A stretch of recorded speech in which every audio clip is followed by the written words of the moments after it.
Matayog na pangarap. Ako si Julia, ilaw ng tahanan sa 5 kong Junakis. Wala na akong asawa, kaya mag-isa na lang akong nag-aalaga at nagtataguyod sa 5 kong mga anak.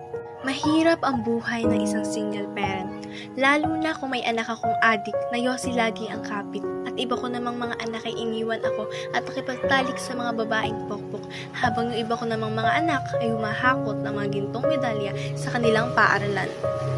Halos araw-araw na pagtatrabaho ang ginagawa ko.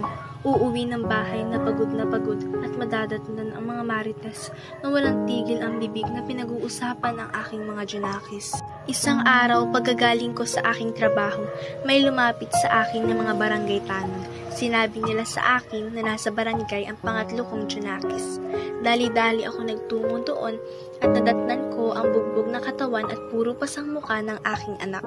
Masakit sa akin bilang isang magulang ang makita na ganito ang aking anak. Pinagsabihan ko siya, ngunit lumaya siya sa amin at dali-dali ko siyang sinundan. Ngunit pagtawid ko sa kalsada, ay may nakita akong liwanag at mabilis itong sumalpok sa akin.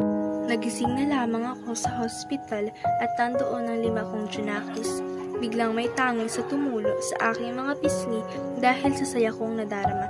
Dahil sa wakas nagkasama-sama ulit kami, kailangan pa palang may mangyari sa akin upang magkabuo-buo kami. Ang masaklap lamang ay hanggang pangarap lamang iyon. Nais kong maranasan maging ina, ngunit hindi ito maaari dahil isa lamang kong bakla na walang papel at titanggap ng lipunan. Julio ang aking tunay na ngalan, bakla na itinuturing na salot sa lipunan.